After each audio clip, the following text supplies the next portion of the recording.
Hello, this is the second episode of Pianonymous Melodica method.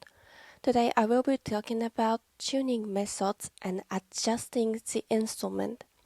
In the later half, I will also touch on the issues within the Japanese marketplace. Unfortunately, melodicas are not in a perfect condition to play immediately after it is purchased in a store. Free reed instruments such as the accordion, harmonica, and the melodica need to have the reed inside adjusted and tuned to the type of music you play. Oboists and clarinetists spend many hours creating reeds. It's the same concept as that. People who aren't familiar with the melodica and purchase one in Japan often complain to the store, "I bought a brand new instrument, but the pitch is off.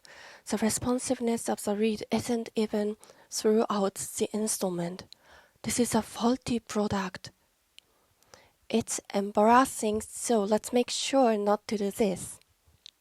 First, we need to adjust the offset, also known as the gap of the reed, depending on how much air you can breathe. I use the end of a flathead screwdriver that I have coated in hot glue like this to make sure I don't scratch the reed. Imagine that you are making a metal band consisting of drums, guitar, bass, keyboard, and a melodica U. You will need to make sure to make the melodica extremely loud. In order to do this, you will need to make the offset of the reed as large as possible. If you overdo it, now you won't be able to produce a sound, so be careful. When you put a greater offset, you can produce a loud sound, but in exchange it will be really hard to blow. But as long as you practice every day and increase your lung capacity, there shouldn't be any problems. Once you've adjusted your instrument to yourself, it's time to adjust your body to the instrument. On the other hand, when you perform a duet with a kalimba and you need to be able to produce soft, quiet sounds, you will reduce the reed offset quite a lot.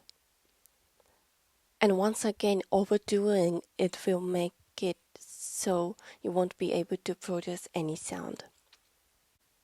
Every time you want to check the sound, do you need to open the instrument? Do you need to unscrew all of these screws? Unfortunately, that is the case. In the past, there was a model which had a cartridge design for the reed, which you could easily put out and put back in. However, they no longer produce those anymore. Unfortunately, Japanese makers do not understand the importance of tuning and making adjustment of the melodica. They even go as far as writing "do not open the instrument" in the instruction manual.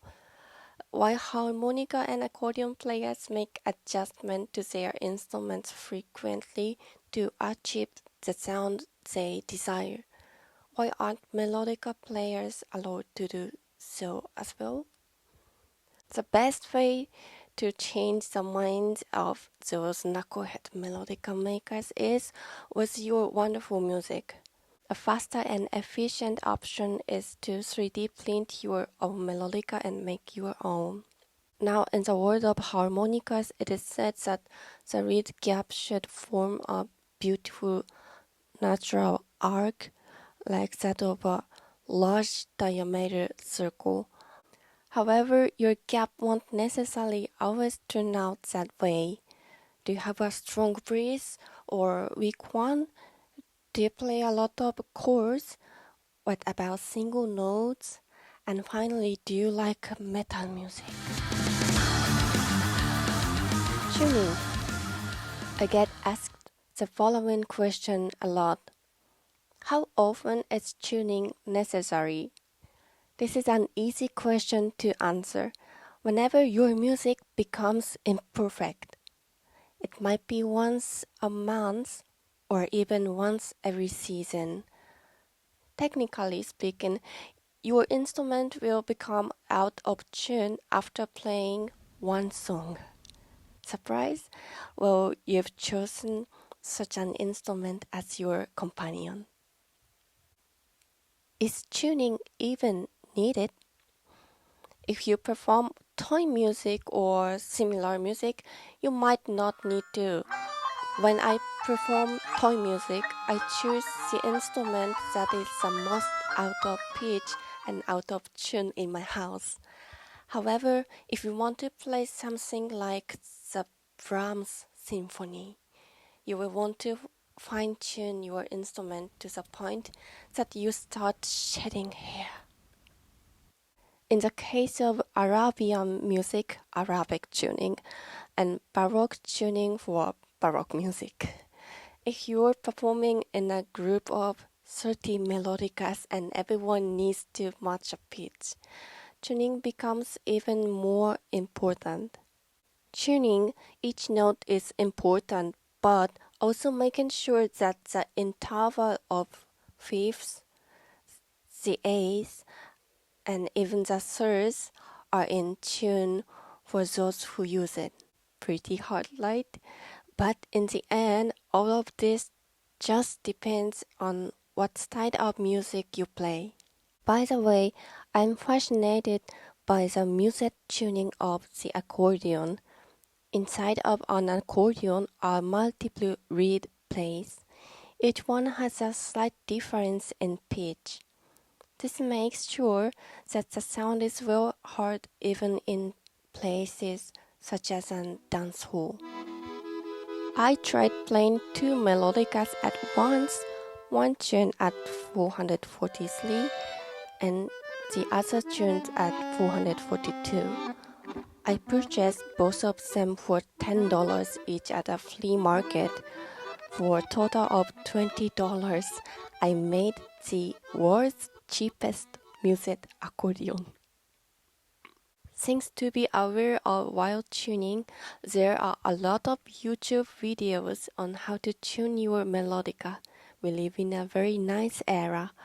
However, many of them show a lack of care and attention to the reed gap. While tuning, they flick the reeds, forcefully shove their blade underneath the reed, or even directly touch the reed with their fingers containing oil. This all ruins the painstaking work and time you put into tuning your melodica for metal music while you shed your hair. The blade you use to get under the reed should be relatively thin. I use a precise measurement device called a thickness gauge, something like the weapon Angelina Jolie has hidden in her belt in the movies. You could actually hurt yourself with it, so please be careful when handling one.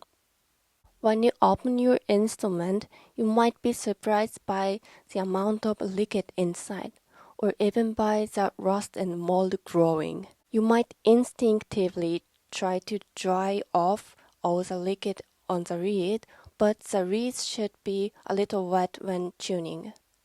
So make sure to leave a bit of moisture on the reed if you choose to wipe it off. When tuning a melodica, you will need to work efficiently as fast as possible. If you spend too much time tuning, the reed will continue a circle of getting wet and dry. When that happens, the pitch will become unstable and fluctuate, causing you to never finish tuning. The screw threading will also strip away. You will also gradually lose concentration, and if even a single strand of the hair you shed falls in between the reeds, it will reduce their vibration. This is pretty common. When there is a weird sound coming out, check to make sure you don't have any trash or hair strands stuck in between the reeds. No matter what, don't use a tissue paper to try and clean it off. the fibers will get stuck between the reed. When microtuning your instrument, you might end up in a continuous loop of raising, lowering, raising, and lowering the pitch over and over again. Reeds are very delicate, just like your lover's heart. Issue within the Japanese market. For beginners who are scared of adjusting the gap and tuning the instrument, they should practice doing so on cheap used instruments. Don't try it out on a Hammond Pro off the bat. The reeds on the Hammond Pro are very soft. The higher notes are especially delicate, and the reeds are the size of a rice grain. Now, the sad news is in Japanese auctions, melodicas are on sale for $1. In Japan, when a child enters elementary school, they are all forced to purchase a melodica. However, they only use it for 2 years. The instruments are then left in the closet for a while. Once the child graduates from elementary school, they are auctioned off or sold on free market websites as waste they don't need. Melodicas which are born as instruments are forced into this unfortunate fate due to many reasons such as the Japanese education system, capitalistic marketing style of the manufacturers, carelessness for the environment, and many other reasons. When I was a child, I lived in Germany, a very eco-friendly country, and it has made me despise this country because of its unplanned economy. Unfortunately, I am the only one who is angered by these issues in Japan. Adding on the fact that the quantity is so great, no one considers the melodica as an actual instrument. In my previous video, I said test play them at a music shop before purchasing one. However, please also check out the used market as well. Out of the 50 instruments at my house, 90% of them were either given to me because they were broken or ones I purchased for $1, used and repaired myself. Southern American reggae musicians are desperate to find the same melodica as Augusta's Pablo that is no longer produced. That is a wonderful thing and should be respected. Do you now feel interested in tuning and adjusting your own instrument? Once you can make the perfect instrument for your music, you become a true professional. If you have any questions, please comment below.